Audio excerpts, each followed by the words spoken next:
The right of hawking for carrying the business of a state cannot be denied if they are properly regulated under Article 19(6) of the Constitution. But hawker carrying on trade of business or pavement of road cannot be claimed right under Article 25, as the right to carry a trade or business is not covered by Article 21. There is no specific provision in our Constitution freedom of press.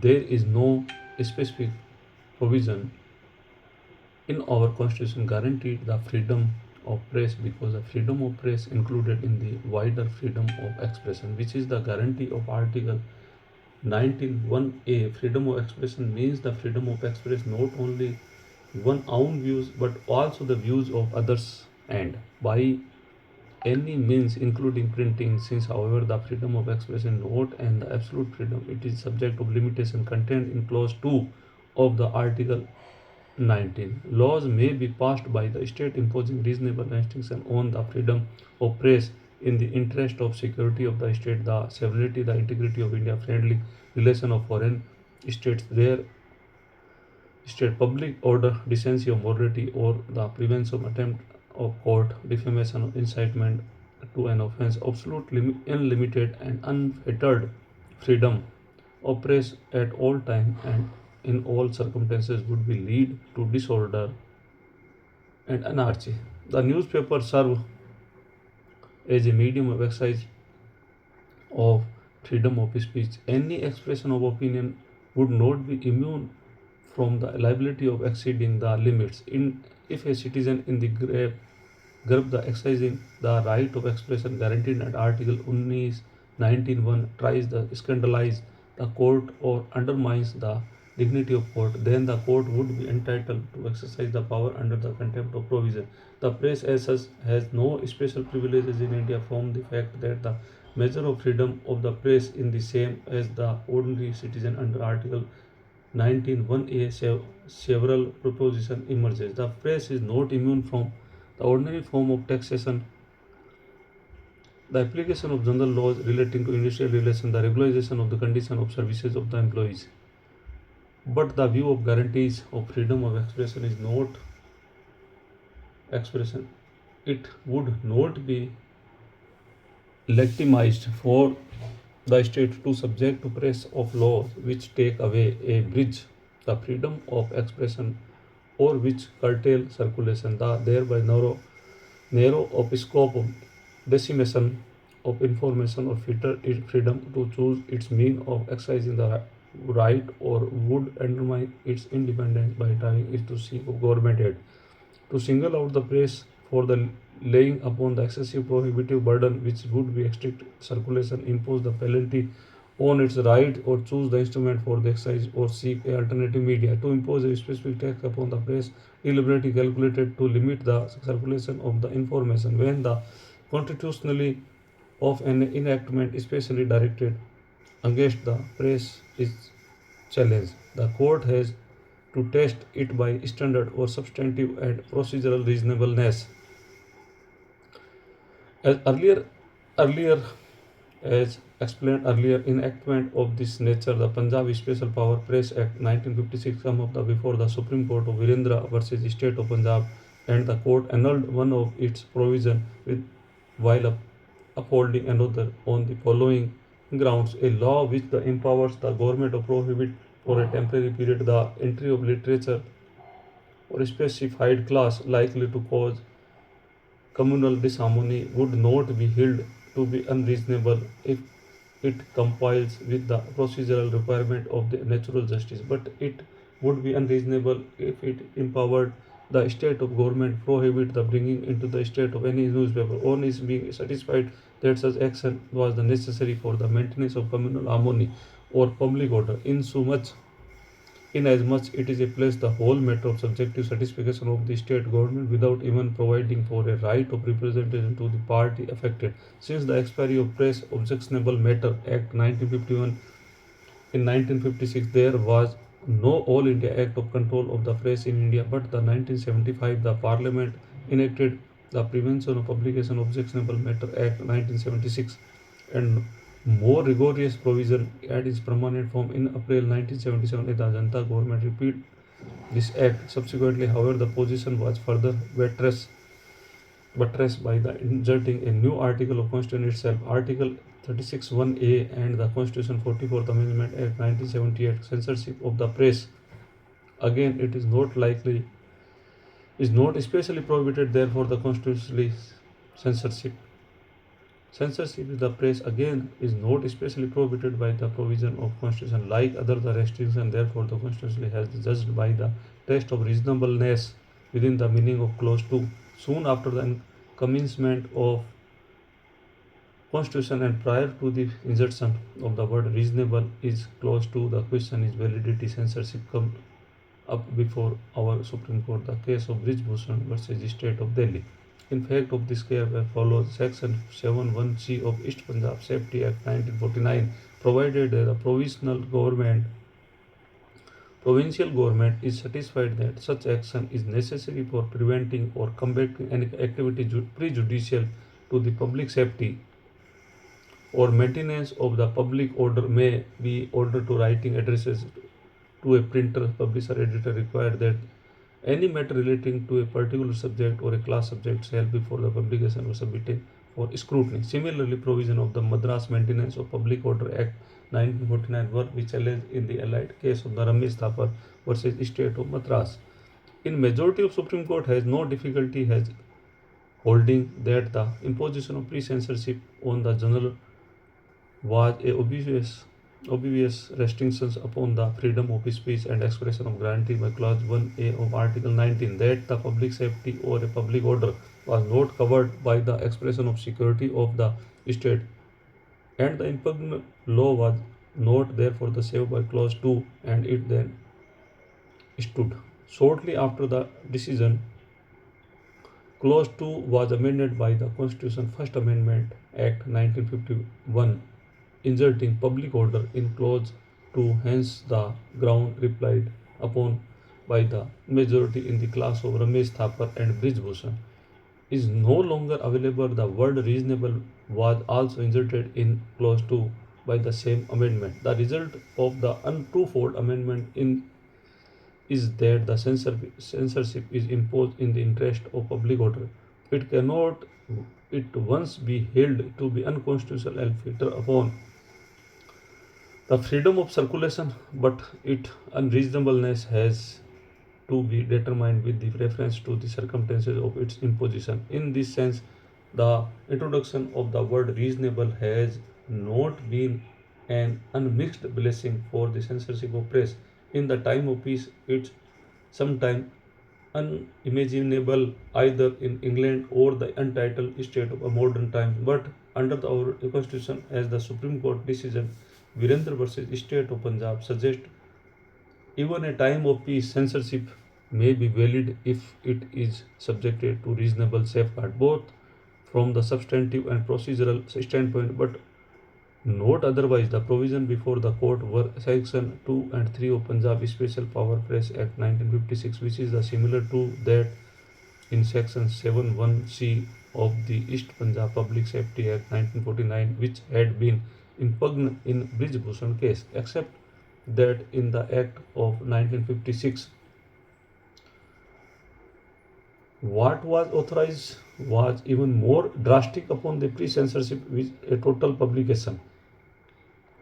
The court held that the Section 2, which provided for a right of representation against the order of authority and the limited power to a specified period and as to the publication of a specified class was valid, but the Section 3, which had no such safeguard, constituted as unreasonable restrictions.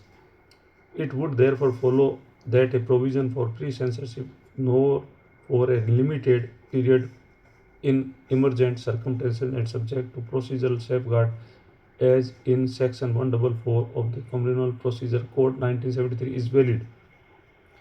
If, however, it is left to the absolute discretion of the executive authority, it must be held to be unreasonable. The Supreme Court has similarly upheld the validity of law sanctioning pre-censorship of motion picture to protect the interest of safeguard by Article 19.2 Public Order and Morality. The Constitutionally Section 66(1) of the Information Technology Act 2000 was challenged on the ground that the infringes the fundamental right to free speech and expression and not saved by any of eight subjects covered by Article 19.2. Further, it casts the net very wide. All information that the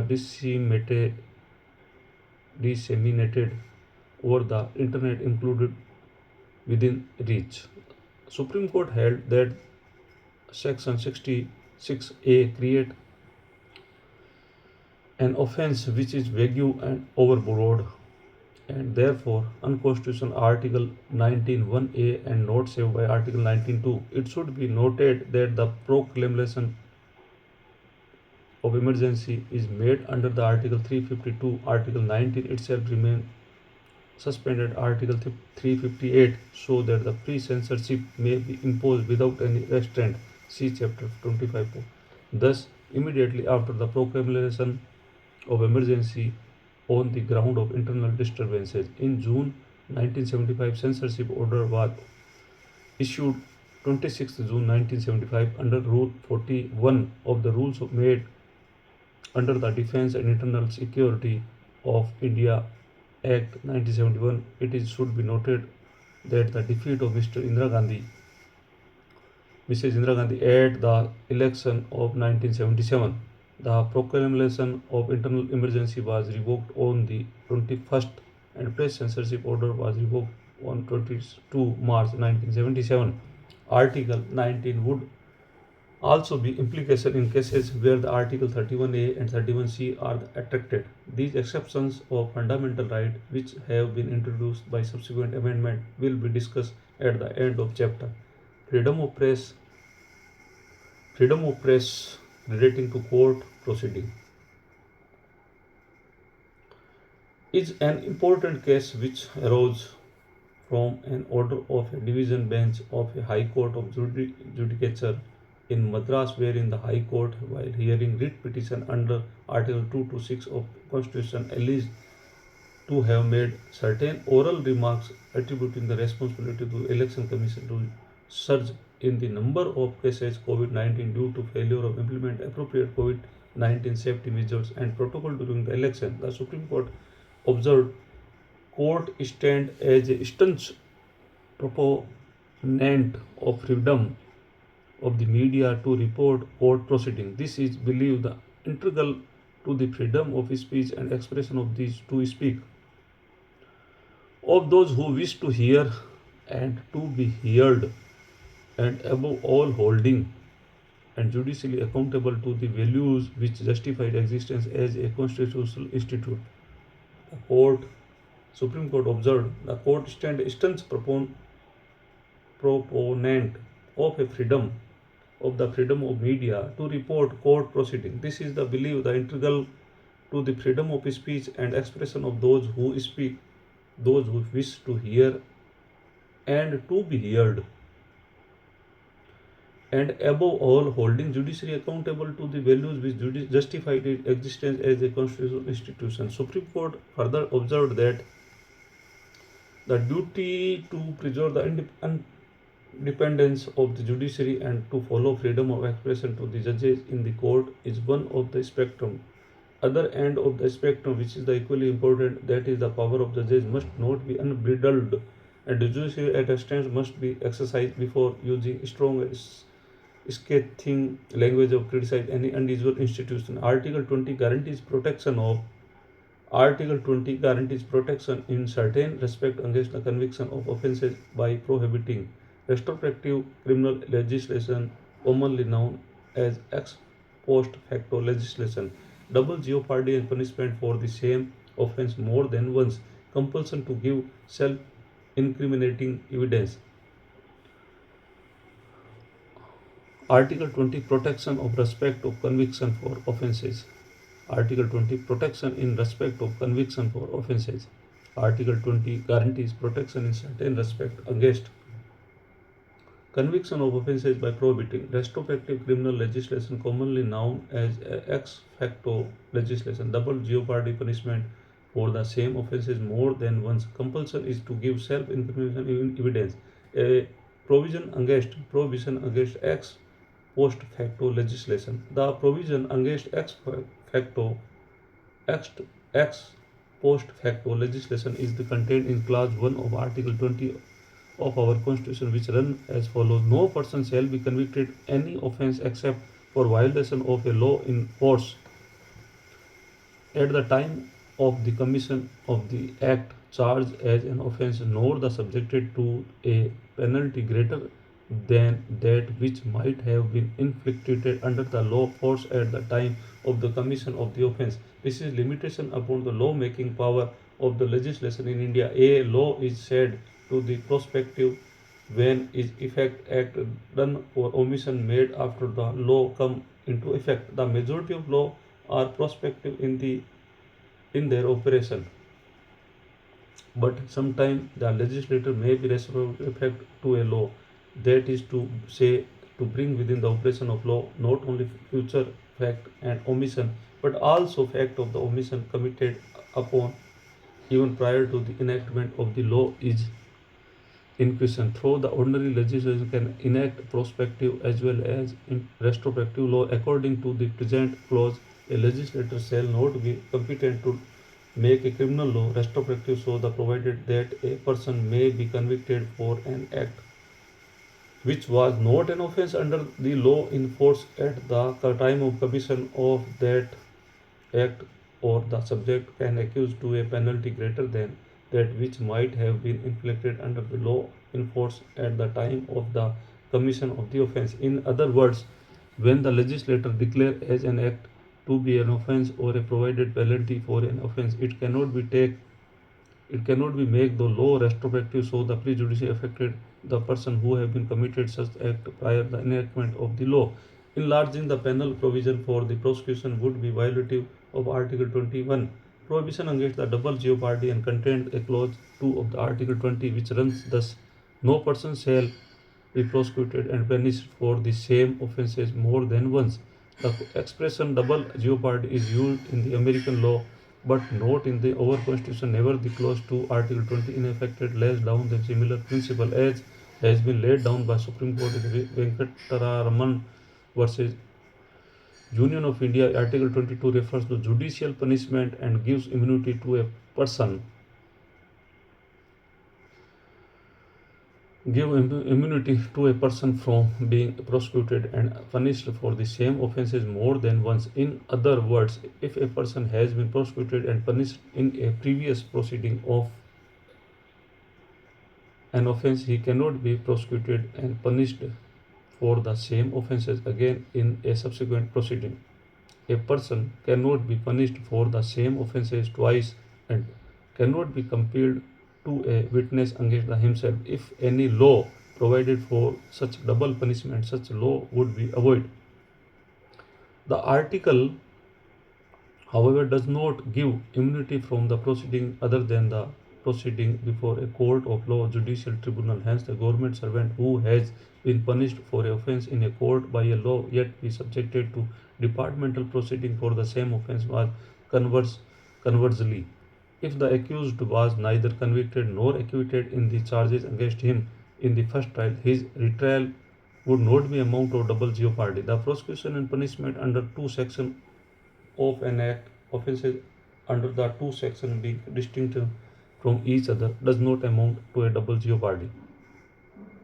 Accused immunity from being compelled to give evidence against himself. Immunity from the self-incrimination is conferred by the clause 3, Article 20, which says no person accused any offence shall be compelled to a witness with against himself.